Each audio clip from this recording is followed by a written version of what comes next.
Hi everyone, my name is Grace Efezokai and I'm so excited to be here today on my channel. So my channel's name is Convos with Gracie, and I created this channel in order for me to have beautiful conversations with you all and about maybe books, traveling, life experiences, or maybe something that is currently going on that I think that we could actually discuss together on the channel. So I'm so happy that you stopped by. Thank you so much.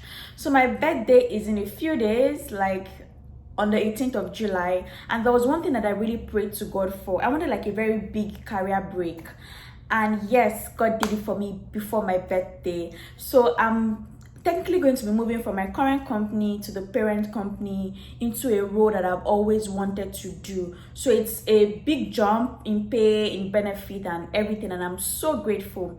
And while I was discussing with my friends about this opportunity, everybody kept reminding me of my journey, of my journey as an immigrant. First to the US when I went for my master's, and then to Canada.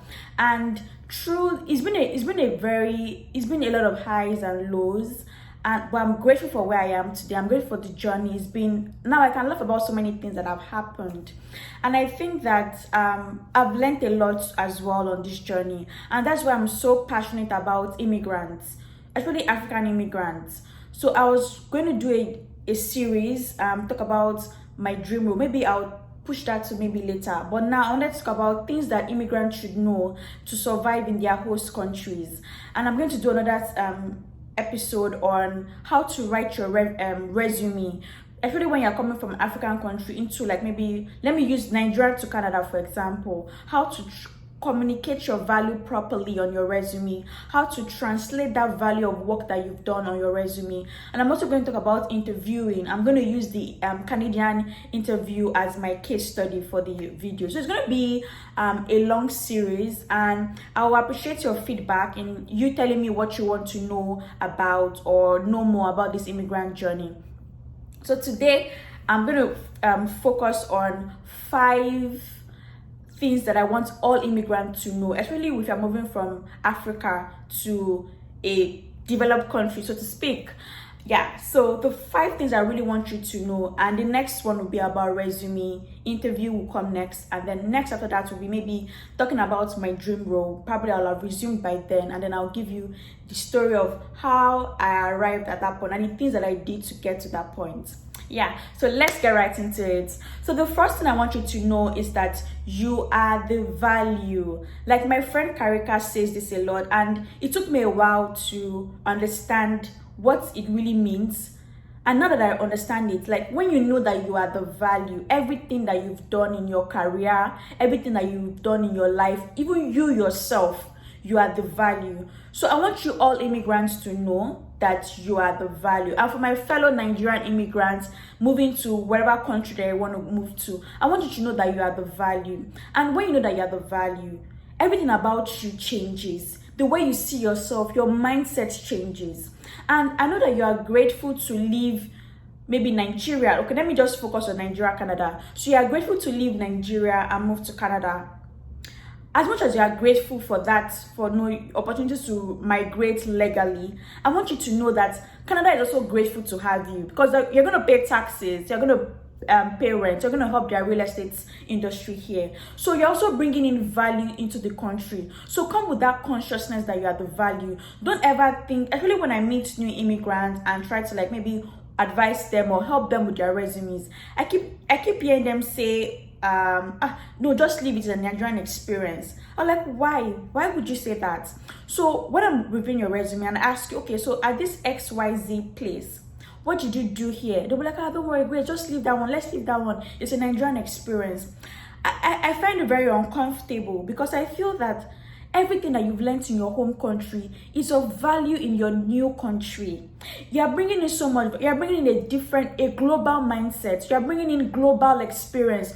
I think what really causes this is one of the excesses of colonialism, is that we always think that everything foreign is better than everything local. So when we're in Nigeria, if you schooled abroad, is rated higher than if you schooled in Nigeria. If you have somebody that maybe an immigrant, let me not use the word expatriate. expatriate, I mean, that comes from maybe let's say US, and everybody feels like, oh, this man knows everything. I don't see it that way. So in my current role, okay, today's technically my last day. So my current role, I deal with financial statements. Part of a segment of the work that I do is I deal with financial statements with like different businesses across Canada. So today I could be discussing with the CEO or a CFO about their financials and and the services that we provide to them. So I'm calling them and I'm asking, so can you explain to me why maybe your current assets, your current liabilities, or your property, plant and equipment, all this is in a financial statement for every company. I learned this when I was in secondary school. That's equivalent of high school in Nigeria. In the university, I learned that it's still the same thing I'm going to learn here. All the IFRS standards and everything, it's still the same thing that we use in Nigeria. So I don't think that you should discount what you've done. You are bringing in so much value, and when you understand that you are the value, you know that you are bringing in so much value into your home country, that your host country is happy to have you. Every organization that you work with is happy to have you. And even if you're going to start a business in your new country, all your customers and your clients, they are also happy for the value that you're going to bring to them. So first, you are the value. Second is you need to know your why. What is your why of moving into your new country? I want you to know that you need to have a strong reason. So maybe you want to relocate because your sister is here with her family, or your friends are all relocating. I want you to have your own why. What is your own why? Because trust me, you are going to face challenges. It may be tricky at the beginning. For like me, I moved here when I was single. I'm still single, and even at that, I just came by myself. I had only myself to think about. I still had my challenges. I still had those times where I was like, you know what, I'm done. I'm carrying my box. I'm moving back to Nigeria. But because I had a why, it kept me going. Even when I faced challenges, even when things weren't going as I wanted at the beginning, I had my why, and that was what kept me going. And the fact that the value, I have so much value to bring to Canada as well, that kept me going. So the third one I want you to know is that you need access to the right information. Like, it's so key. Like, you need to do your research. Like, read up a lot about your host country. Do your research. Don't just listen to, oh, my friend said that I should not move to Calgary, and then you don't move to Calgary. There should be an informed decision for every action that you take. Like, what is the information behind this action? Why are you moving to Toronto? Why do you want to move to Saskatchewan or Prince Edward Island or Yukon province? So all these things, you need to do your research. Okay, what is the cost of living here? Okay, I currently work for a bank in Nigeria. What are the career opportunities for me when I move to Canada? Have you checked all the banks in Canada if you want to move into that same space? Have you looked at the roles that you could do? Have you thought about what are the skill gaps? Are they asking for people that have experience in data analytics skills, like maybe Power BI, Python, all those things? You're like, okay, now it means that there is a gap here, and I need to close that gap. I need to upskill. So there are all these things that you really need to know about your new country that you're moving into. So do your research. Don't be lazy. Don't depend on hearsay, like, oh, somebody said this, somebody said that, so I'll go with it. Make your own informed decision. And even when you come into Canada, I know people, especially for Nigerians coming to Canada, they're always thinking of the next job opportunity that they can get. But trust me, there are other things that you could do. It's not just a job. There are businesses that you could start, and this government gives great support system to small businesses. There are a lot of loans that you could have access to. There are grants that you could have access to. So all these things, you need to do your own research as well. And then the fourth one is you need access to the right people. See, it's very important. We're not meant to do life alone. No man is an island.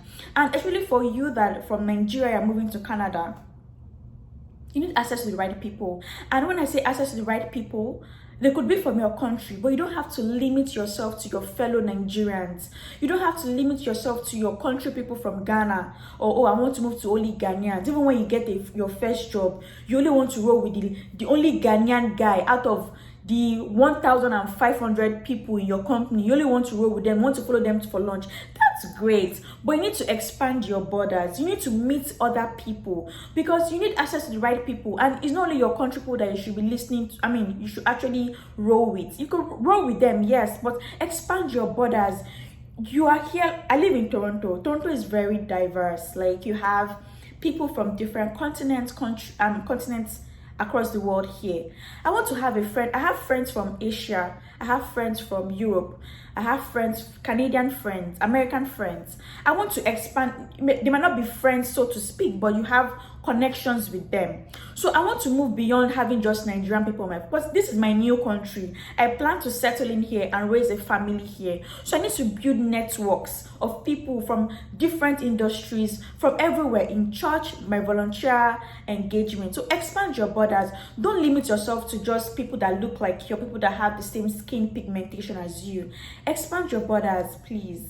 And you need access to the right people, because you're also going to build your own network. In getting a job, you need people.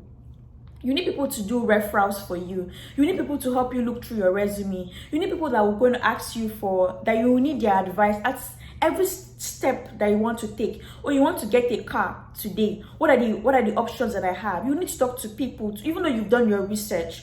You also need to learn from other people as well. You want to get a house, you want to rent a house, or you want to buy a house. You will need people. So, and trust me, there are people that you will meet that will give you the worst advice ever. Somebody told me that I couldn't get into the capital markets. Yes, and like, this was not just an established person. I mean, this was an established person, not just someone that was okay, maybe he was struggling and then he gave up. An established guy working in one of the top banks here.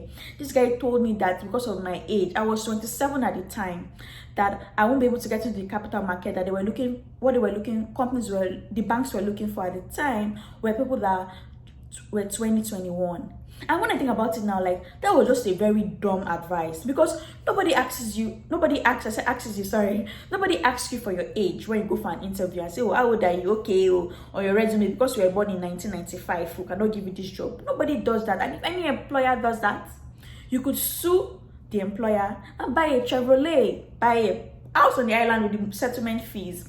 So you need to be able to have, people will tell you things. Some people will tell you, oh, you can't get a job in your field, you can't do this one, but don't just be able to drown all that noise. So you need access to the right people. And like my current role, I got my role because I had access to the right people. I went for an event, I met somebody, and we exchanged contacts. So like, oh, nice to meet you, I'm from Nigeria as well. And 2 years later, she was going to be a speaker at an event, and I said, oh, I know this person. I sent her a message like, oh, I say you're a speaker at this event and I'm going to be there. And then when I went for the event, I liked there were 3 speakers. I liked one of the women. I liked how she spoke. So I sent her a message on LinkedIn that, oh, nice to meet you at the event today. I really learned a lot from you, and I hope that in the future I'll also be an advocate to newcomers like you did. And she engaged me, and I was very happy. And then the next like 1 or 2 weeks, she's like, why don't you apply for this opportunity? And even when I had all my reasons to say I'm not interested, she's like, just try it. Okay, I'll send you my resume, you can tell your resume, I'm gonna help you interview prep. She helped me with all the 3 speakers at that event. They helped me with resume prep. They helped me with interview prep as well. We did mock interviews. They helped me review my applications. There was this application question, because it's a women's program for women in the capital markets. And so I had these 3 women who helped me, right? And if I was stayed in my cocoon and just said, okay, well, I'm not going anywhere, you need to stretch yourself. You go for events, you go for volunteer events, you meet people. And when you meet people, you don't just go there and start forming that you know all the technical knowledge or the technical things. No. So you go for an event, let's say this association of accountants in Canada. Let's say, for example, there's an event, and then you go there and start rolling like you want to talk about the latest IFRS 40, IFRS 50. No, you need to be able to connect with people. And how do you connect to people? You need to learn the art of small talk. You see somebody, look, how are you doing? Oh, what a great event. I really like the speaker. And then they will engage you, and you can ask them, oh, maybe it's a Friday, like, oh, what are your plans for the weekend? Oh, I'm gonna play hockey with my daughter. That's how you form conversations and you build connections with people. Like, oh, okay, that's great. Like, oh, I remember how my dad used to take me to the swimming pool every weekend, and it was really fun. And you guys can start talking about different things like that. So connect with people. Don't always try to form, all the technical things. And you need to learn how to reach out to people. And don't take when people ignore you, don't take it personal. So for me on LinkedIn, I've met great people on LinkedIn, like just like this one, and now I got my dream role. Like, the pay, benefit, and everything is like a wow, like compared to what I was earning at the subsidiary, right? So you need to be able to learn how to reach out to people, send messages to people on LinkedIn, like, hi. And because when you know that you have the value, when you have the right information, when you know your why, there's a confidence that comes in how you reach out to people. So you won't just gonna reach out to people and say, oh, can you tell me how I can get a job in Canada? No, you've done your research. Or like, oh, in the last 10 years I've built a very great career in the banking industry in Nigeria, and I'm here in Canada. I would like to know, get your expert advice on how I can go about building my career here. Like, you form all this conversation. So people will reply you, some don't, but don't take it personal. Realize that you are not entitled to their time. And those that say, oh, she didn't reply me. No, I reached out to so many people on LinkedIn. They didn't reply me today, and that's fine. And I've also I've also met other great people on LinkedIn as well, through all this my cold emailings, like cold messaging, like, oh, hi, I'd like to meet you. Can I have 10 to 15 minutes of your time to get some career advice for you? I currently work here, or I currently want to do this, or I currently want to do something in your field, and I need to know information on things that I need to do to get to XYZ position or XYZ place in my career. So yeah, you need to learn how to reach out to people. Don't be shy. You move miles away from your country. You need to expand your borders.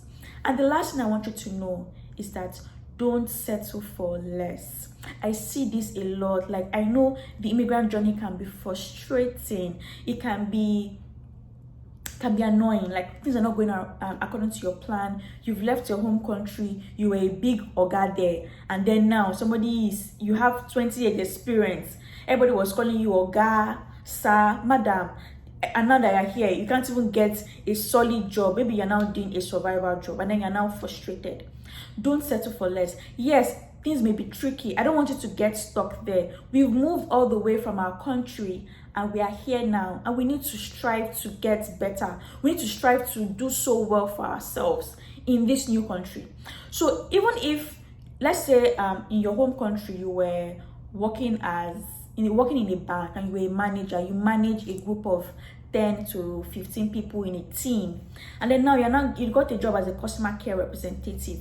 What are the things that you don't? I know that yes, you need money to survive, because every month you have to pay rent, you have phone bill, maybe you have a family too, you also have to take care of. But don't settle for less. As you're doing those survival jobs, keep your eye on the goal, keep your eye on the prize. What are the things that I could do to get to where I need to go? Do I need to do certifications? And one thing I observed with African immigrants is the whole idea of going to go and pack education. You don't really need too many education. You don't need 2 master's degrees. You don't need 3 MBAs.